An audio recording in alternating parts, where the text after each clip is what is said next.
Hello, hello. Okay, this question comes from Ranjit, and the question is about having a rolling X number of weeks. And essentially, it's saying, "Hey, I have data that has the week number, like week 1, 2, 3, 4, whatever. And if I pick one, I want to see what were the previous 8 from that instance." Okay, so I can pick the current week, or I want to pick a week in the past, and I want to be able to see the last 8. It's a little tricky, but we can do it. So I was able to do it. Before I show you, I got some things to tell you. Hey, if you want to see more of these video answers, please go to dashboardjuice.com/pantry, and you can see everything that I've answered in there. So that's for you. Cool. All right, let's get into it.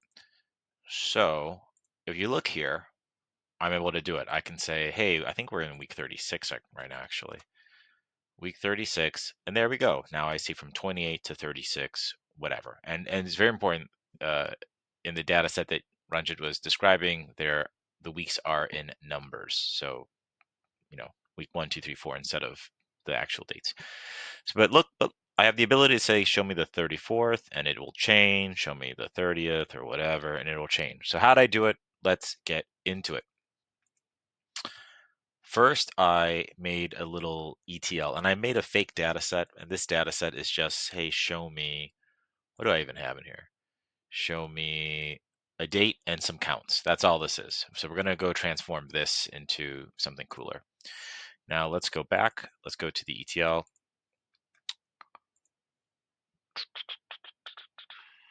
Okay, super easy. All I have is one formula to make it a week.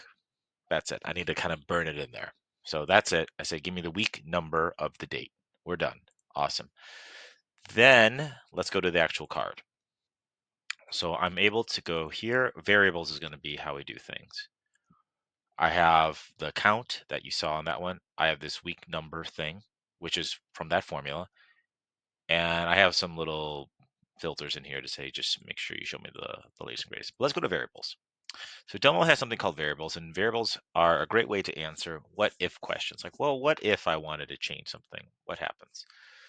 So let's go see. So I made a variable called week, and I said the default value is 52 because they're 52. You could put whatever you want here.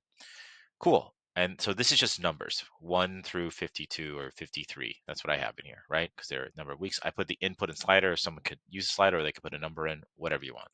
Okay, now let's go do some fun with it. Here you go, week calculated. Check out this formula. I'm saying when the week number, right, what we use that ETL for, show me the week, or no, when the week number, yeah, what we said ETL for, is greater than or equal to the week that I am using my variable for, my slider, minus 8, and it's less than or equal to the whatever number I put in there, which would be like the current week or whatever number I want, then give me a 1. Cool. Then all I do is I make that a filter. I put another one in here to say, show me only where this one is pretty easy. Excuse me.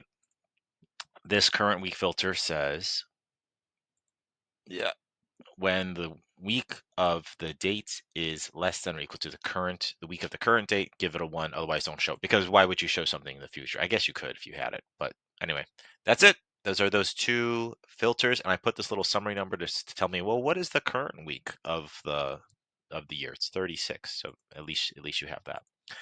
So again, what I can do there, it tells me the week number I'm on. If I were to change this to, I don't know, 29, I'm just moving down the list. There we go. Pops out. All right. Hopefully that helps you out. Remember, if you would like to see more of this stuff, if you go to dashboarddudes.com/pantry, it's all there for you. All right. Good luck. Talk to you later.